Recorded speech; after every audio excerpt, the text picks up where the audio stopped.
Une seule coupure a révélé deux vérités explosives. En quelques heures, les 70% d'électricité nucléaire française ont vacillé face au zéro brutal imposé par la décision nigérienne, inversant un rapport de force que Paris croyait immuable depuis des décennies. Pourquoi ce basculement soudain confirme-t-il l'avertissement d'Ibrahim Traoré sur la fragilité cachée des puissances établies? Le centre de gravité a changé. Ce qui vient de se produire dépasse largement une simple rupture d'approvisionnement. C'est un changement de centre de gravité dont les répercussions toucheront l'énergie, la diplomatie et l'équilibre des puissances. Pour le spectateur, comprendre cette bascule offre un avantage essentiel, disposer d'une grille de lecture claire pour déchiffrer les tensions futures liées aux ressources stratégiques. À mesure que les faits se déroulent, une question silencieuse mais décisive apparaît.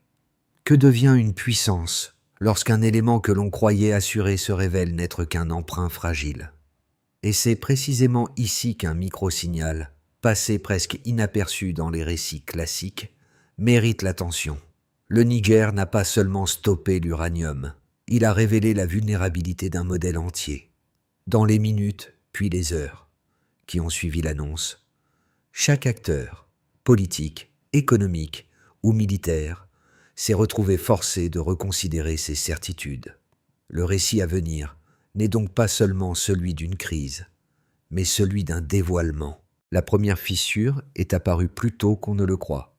En quelques heures seulement, plus de 200 millions de dollars d'uranium sont restés immobiles dans le désert, figés comme un rappel brutal de ce qui avait été longtemps dissimulé. Et c'est précisément cette immobilisation soudaine qui a révélé la véritable fragilité de l'indépendance énergétique française, bien avant que Paris ne prononce le moindre mot. Ce basculement ne surgit pas du néant. Depuis des décennies, l'autorité politique française répétait que son modèle nucléaire la protégeait des aléas géopolitiques, notamment de la Russie ou du Moyen-Orient. Cette assurance publique occultait pourtant une réalité essentielle. La France ne possède pas l'uranium qu'elle consomme.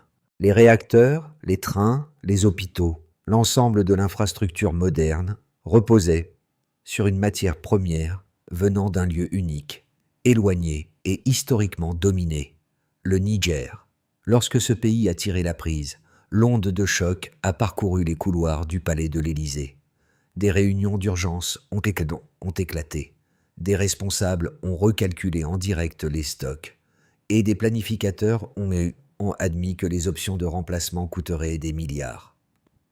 Cette stupeur immédiate n'était pas le fruit de l'événement, mais d'un secret bien plus ancien, l'illusion de contrôle. Parallèlement, au Sahel, un autre récit commençait à s'imposer. Les foules se rassemblaient, les slogans réapparaissaient, et une idée s'ancrait. Ce n'était pas une rupture commerciale, mais un acte de souveraineté. Ibrahim Traoré, déjà perçu comme une voix montante, offrait un cadre interprétatif que personne à Paris ne pouvait neutraliser. Si une ancienne colonie pouvait dire non à un pilier de l'économie française, alors les bases même de l'ordre post-colonial vacillaient. Ce contraste, une Europe prise de court et un Sahel galvanisé, a transformé un embargo en symbole et un symbole en tournant géopolitique. Tout ce qui suit s'enracine dans cette révélation initiale. La dépendance que l'on pensait enterrée venait de remonter à la surface. Au milieu du bruit politique et des réactions en chaîne, une figure s'est détachée pour incarner la logique interne de cette rupture. Non pas un héros, mais un guide narratif permettant de suivre la manière dont un geste technique devient un événement stratégique. Ce fil conducteur se repère dans les détails que beaucoup ont survolés. Les camions chargés d'uranium, arrêtés net sous la chaleur du Sahel, n'étaient pas seulement des cargaisons gelées, mais les premiers témoins matériels d'un changement d'époque. Le premier cas révélateur se trouve à Paris. Dès les annonces du naguère, les portes capitonnées de l'Élysée ont vu défiler des ministres, des PDG, puis des conseillers dont le rôle était d'évaluer l'étendue du choc. Chaque réunion témoignait d'un décalage entre les certitudes affichées au public et la vulnérabilité réelle des chaînes d'approvisionnement. Le second cas se déroule à Niamey, où l'impact a pris une forme différente. L'arrêt des exportations n'était pas présenté comme un calcul agressif, mais comme une réappropriation. Les responsables nigériens évoquaient la nécessité de mettre fin à un système où les ressources locales nourrissaient des économies lointaines, tandis que les populations voisines demeuraient dans la pauvreté. Ces éléments, diffusés dans des conférences brèves et sobres, ont donné au geste une dimension plus profonde que celle d'une simple renégociation contractuelle. Cette double perspective, la fébrilité parisienne et la détermination nigérienne, façonnent la compréhension de l'ensemble. Elle rappelle une vérité simple. Les ressources redéfinissent toujours le pouvoir. Avant l'embargo, tout semblait suivre un rituel géopolitique familier. Extraction régulière, contrats reconduits, dialogue feutré entre technocrates. Après l'embargo, chaque étape du système s'est figée d'un seul coup, comme si une machine géante venait d'être coupée au cœur de son mouvement. Le point de déclenchement surgit dans une calme matinée d'août, lorsque le communiqué militaire nigérien a annoncé la suspension immédiate des exportations. Aucun préavis, aucun signal précurseur. La formule Béjul était brève, définitive, dénuée d'ambiguïté. À cet instant, les flux logistiques reliant les mines du nord du Niger au circuit français se sont interrompus. Les camions déjà chargés se sont retrouvés immobiles, moteurs éteints, cargaisons verrouillées. Le personnel français présent dans certaines zones minières a reçu l'ordre de quitter les installations.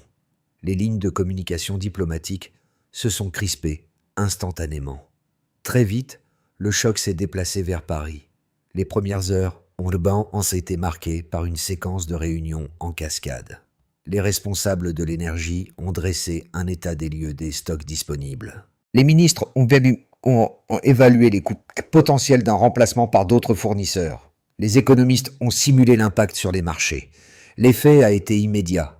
Chute du cours d'Orerino, inquiétude dans la presse, comparaison précipitée avec la crise pétrolière de 1973.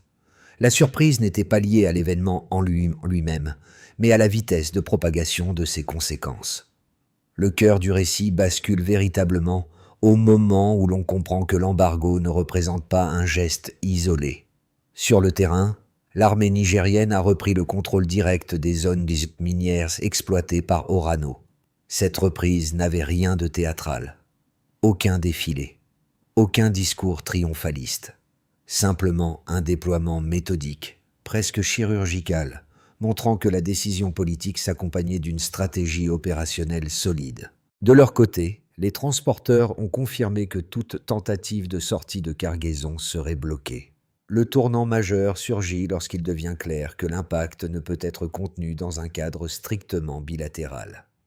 Au Sahel, des échos montent des capitales voisines. Le Mali observe. Le Burkina Faso salue le geste. La Guinée évoque d'éventuelles révisions de ses propres accords miniers. Chaque pays perçoit dans l'acte nigérien une brèche dans la logique historique reliant ressources africaines et économie européenne. Ce glissement narratif nourrit l'amplitude de la crise, donnant au geste initial une portée beaucoup plus large. La phase de haute intensité est atteinte lorsque la France constate que le problème ne concerne plus uniquement l'approvisionnement. Les implications énergétiques touchent désormais les infrastructures critiques. Transports, hôpitaux, production industrielle. Les planificateurs projettent que les réserves, conçues pour durer plusieurs mois, pourraient être entamées plus vite que prévu si la situation perdure. Les discussions internes reconnaissent qu'un remplacement par le Canada ou l'Ouzbékistan serait non seulement coûteux, mais insuffisant pour compenser l'effet politique de la perte de contrôle. Puis vient l'étape des répliques tardives, celle qui continue d'agiter la scène même lorsque le choc initial s'estompe. Dans les marchés africains, les éditorialistes parlent de réveil stratégique. Dans les institutions occidentales, on évoque un précédent, Dans les capitales européennes, les responsables étudient discrètement les risques d'autres ruptures similaires. Chaque analyse, chaque rapport, chaque réunion renforce la même conclusion. L'embargo a ouvert une porte qu'il sera difficile de refermer. Tout s'est joué en 3 mouvements: rupture, choc, propagation, et chacun d'eux a redéfini les lignes d'influence. La situation de départ était claire. 70% de l'électricité française provenait du nucléaire, un chiffre présenté depuis des décennies comme une garantie contre les crises extérieures. Après l'embargo nigérien, cette proportion reste la même sur le papier, mais elle devient soudainement vulnérable, car l'une de ses fondations matérielles s'est effondrée. La donnée n'a pas changé, c'est sa stabilité qui a disparu. Un second repère chiffré illustre l'ampleur du choc. Plus de 200 millions de dollars d'uranium sont restés bloqués dans le désert dès les premières heures. Ce montant reflète non seulement une marchandise gelée, mais surtout un signe lumineux de dépendance structurelle. Cette immobilisation expose un rapport de force longtemps minimisé publiquement. Le troisième indicateur provient du terrain diplomatique. L'expulsion rapide du personnel français dans les zones minières, réalisée en quelques heures seulement. Ce délai extrêmement court montre à quel point les autorités nigériennes contrôlaient chaque levier de la décision. Cette exécution rapide confirme l'existence d'un plan pensé en amont. À partir de ces 3 points, la dynamique globale devient lisible. Les responsables français n'ont pas seulement été confrontés à un problème de remplacement de volume, ils ont découvert que leur marge de manœuvre était bien plus réduite qu'imaginé. Les stocks prévus pour plusieurs mois doivent désormais être réévalués. Et même des alternatives comme l'Ouzbékistan ou le Canada impliquent un coût financier supplémentaire substantiel. Parallèlement, la hausse probable du prix de l'électricité pour les ménages français commence à circuler dans les débats internes. Les entreprises, elles, anticipent des perturbations si les approvisionnements ne reprennent pas rapidement. Chaque acteur économique touche maintenant du doigt la même réalité. Ce qui paraissait stable n'était qu'un équilibre temporaire. Dans le Sahel, les indicateurs prennent une autre forme. L'embargo a permis à plusieurs pays d'examiner leur propre chaîne de valeur. Le Mali a lancé des audits sur ses contrats. Aurifère. La Guinée a évoqué des restrictions potentielles sur ses exportations de bauxite. Le Burkina Faso a défendu la nécessité de mieux contrôler les ressources. Ces signaux renforcent l'idée d'un effet domino régional. Aucun chiffre précis n'est cité dans ces déclarations, mais la logique qui les porte repose sur une réévaluation de longue date. En Europe, les institutions évaluent l'impact plus largement. Certains pays envisagent de redémarrer des centrales à charbon pour éviter des ruptures d'approvisionnement. Cette possibilité, impensable il y a peu, montre l'étendue du champ des répercussions. Sans déclaration publique flamboyante, une réorganisation silencieuse s'opère. Ces éléments chiffrés, pris séparément, peuvent paraître isolés. Ensemble, ils composent une image cohérente. Le Niger a révélé une vulnérabilité centrale dans l'architecture énergétique française. Le choc ne réside pas uniquement dans les coûts ou les délais d'ajustement, mais dans la démonstration que l'indépendance proclamée reposait sur une chaîne fragile. L'essentiel n'est donc pas le volume d'uranium bloqué ou le pourcentage d'électricité concernée. L'essentiel, c'est que chaque chiffre rappelle la même vérité. La stabilité énergétique européenne dépendait d'un accord qui pouvait se rompre en une seule matinée. Pour comprendre la portée réelle de l'embargo, il faut d'abord examiner avec sérieux les arguments des 2 camps. Le premier soutient que le Niger a pris un risque disproportionné. Selon cette ligne de pensée, rompre un accord avec une puissance comme la France pourrait placer Niamey dans une position fragile.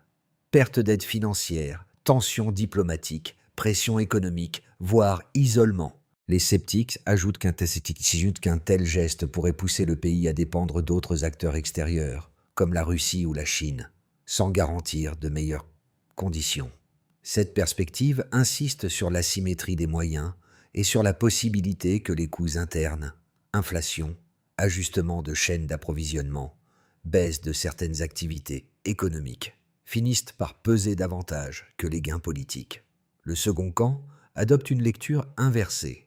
Il considère l'embargo comme un acte stratégique mûri, non comme une impulsion risquée. Ici, l'accent est mis sur la longue histoire de déséquilibre. Un pays fournissant un élément clé de l'économie française pendant près de 50 ans, tout en restant marqué par la pauvreté, la pollution et des contrats peu favorables. Pour ces voix, la décision nigérienne n'est pas une provocation, mais une correction.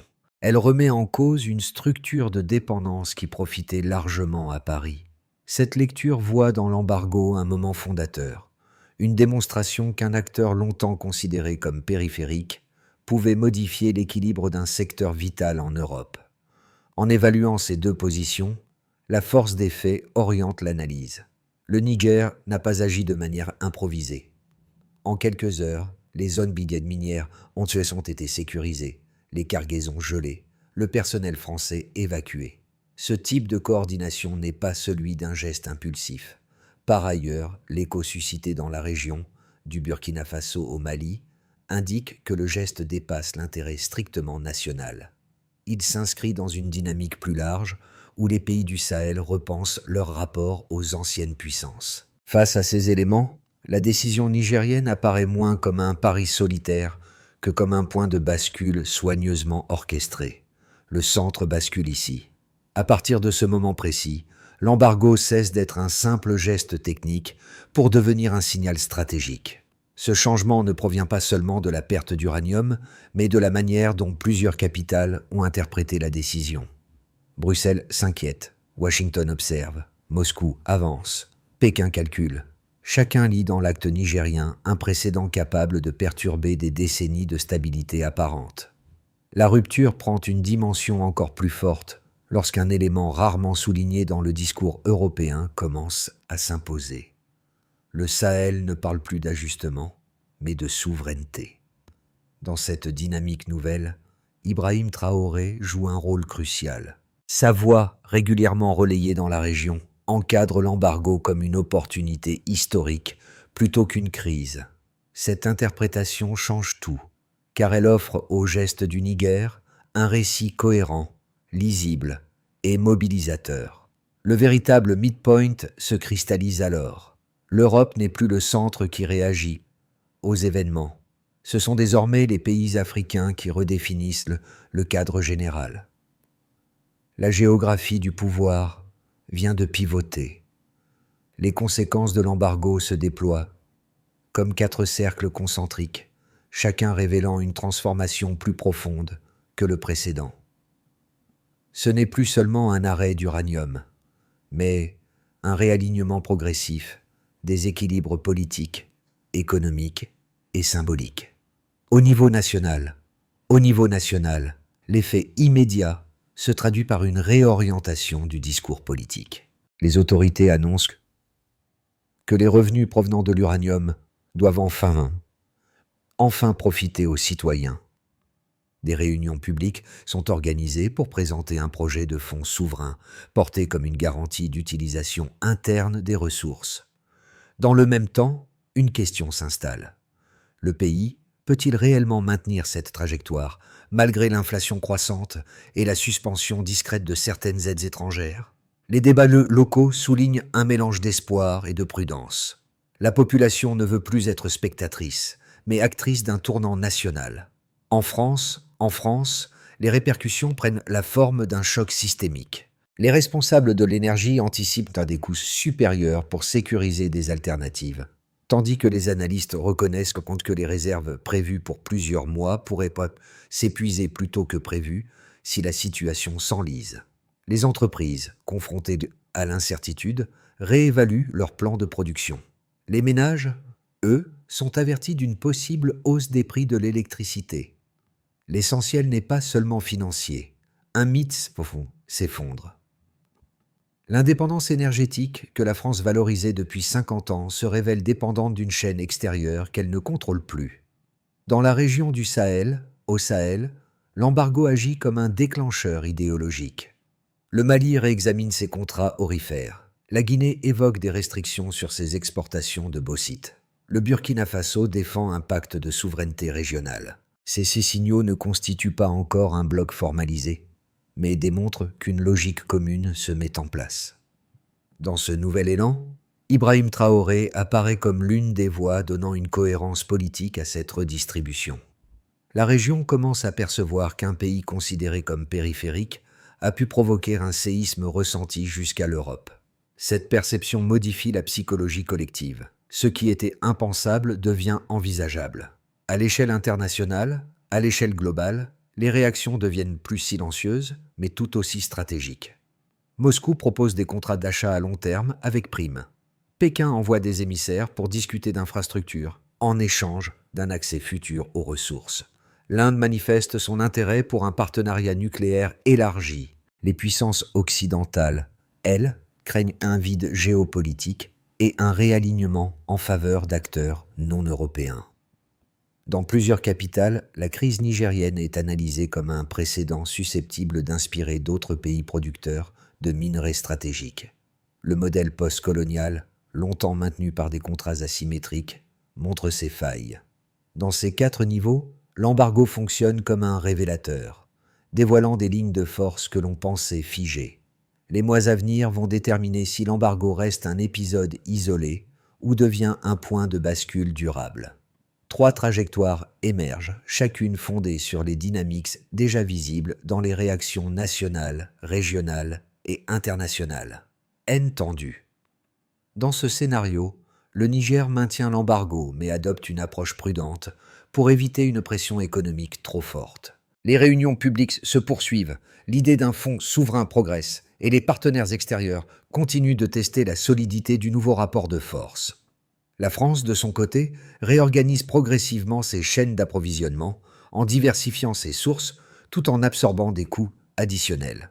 Rien ne s'effondre soudainement, mais tout devient plus coûteux, plus lent et plus surveillé. L'équilibre reste fragile, mais fonctionnel. Une consolidation souveraine. Dans la version la plus favorable pour les pays du Sahel, la dynamique régionale s'intensifie. Le pacte de souveraineté avancé par plusieurs gouvernements prend une forme plus cohérente.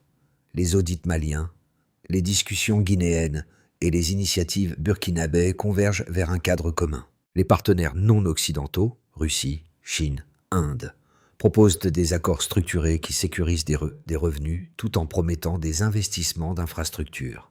Si cette coopération se stabilise, alors un bloc économique émergent pourrait apparaître, capable de renégocier les termes avec les puissances extérieures.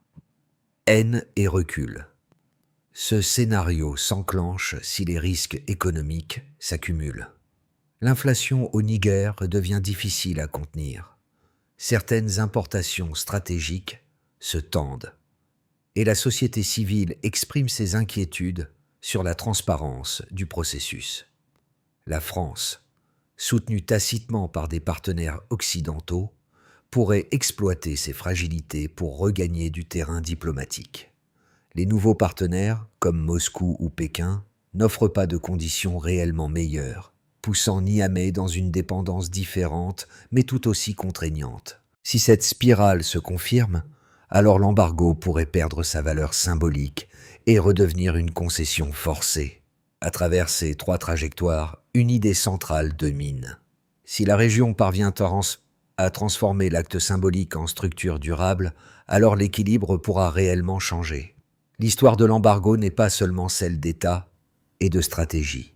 Elle touche aussi, de manière plus discrète mais profonde, différentes catégories de spectateurs. Chacun perçoit dans cet événement un écho particulier, lié à ses préoccupations, à ses expériences ou à ses attentes. NT, les enjeux africains. Pour ce public, l'embargo agit comme une confirmation. Il montre que des pays longtemps décrits comme dépendants peuvent reprendre l'initiative. Les discussions sur la souveraineté, la gestion des ressources et les modèles post-coloniaux trouvent dans cette crise une matérialité rare. Ce groupe y voit un moment de redéfinition, où les gestes symboliques commencent à produire des effets concrets, nomiques et énergétiques. Ici, L'attention se porte sur les ramifications structurelles. Les analystes examinent les coûts supplémentaires pour la France, les risques pour les entreprises, les ajustements nécessaires des chaînes d'approvisionnement. Pour eux, l'embargo est un cas d'école illustrant la manière dont un seul point de vulnérabilité peut perturber un système entier. Ils y lisent un avertissement.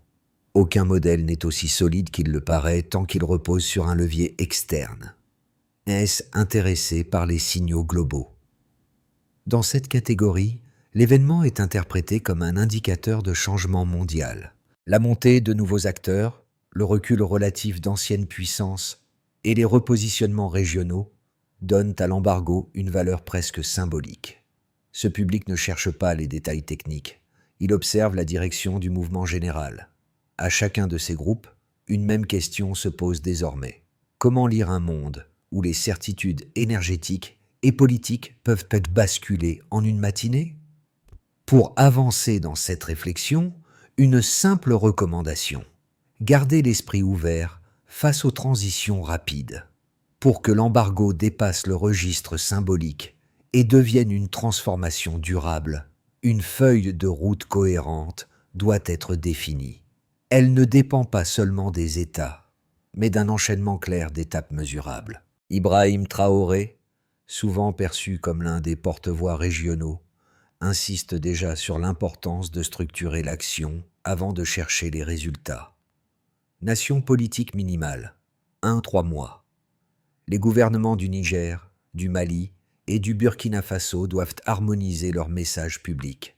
L'objectif est d'éviter les contradictions, d'établir un socle commun et de présenter une ligne claire. La mesure de réussite est simple. Cohérence des communiqués, absence de démenti interne et stabilité du discours. NIC sur les ressources, 3-6 mois. Les ministères concernés élaborent un mécanisme de fixation des prix, inspiré de pratiques déjà annoncées. Il ne s'agit pas de créer une union formelle, mais d'établir des règles minimales pour les exportations. Le progrès s'évalue par la publication de directives communes et la réaction des acheteurs internationaux. Contrats existants, 6-9 mois. Chaque État revisite ses engagements passés, or, uranium, bauxite, afin d'identifier les clauses les plus désavantageuses. La réussite se mesure à la transparence obtenue et au nombre de contrats révisés ou renégociés. Infrastructure stratégique partagée, 9-12 mois. La région identifie 2 ou 3 projets critiques. Routes minières, zones logistiques, installations de stockage. La progression se juge par les financements obtenus et par la capacité à garder le contrôle sur les partenaires extérieurs. À travers ces étapes, une logique apparaît. Sans structure, l'élan se dissipe.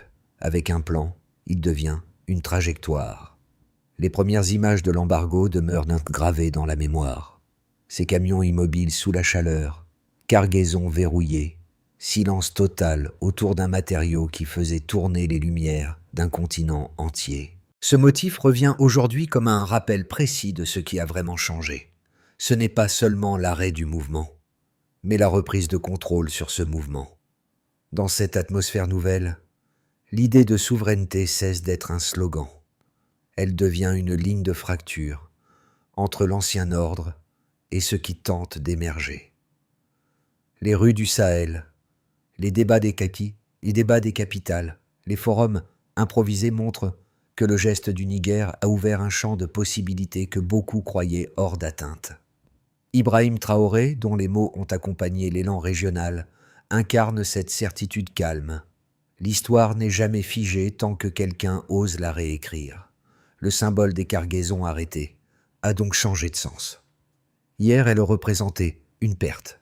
Aujourd'hui, elle ressemble à un seuil qu'on ne peut plus refermer. Les événements autour de l'embargo ne laissent personne indifférent. Ils montrent qu'un simple ajustement dans le flux d'une ressource peut transformer la manière dont des nations entières se perçoivent et se positionnent. À travers cette crise, une question plus vaste apparaît. Jusqu'où un continent peut-il aller lorsqu'il décide de ne plus suivre la trajectoire écrite par d'autres? Dans beaucoup de villes africaines, les discussions ne portent plus sur la dépendance, mais sur la capacité à définir ses propres règles. Dans de nombreuses institutions européennes, l'heure est à la prudence, car les repères familiers se déplacent. Et pour tous ceux qui regardent ces changements à distance, le plus important n'est peut-être pas de choisir un camp, mais d'écouter ce que ces voix révèlent. Participer à cette conversation, c'est reconnaître que l'histoire contemporaine ne s'écrit plus dans un seul sens. Elle se construit par couches, par résistance et par choix.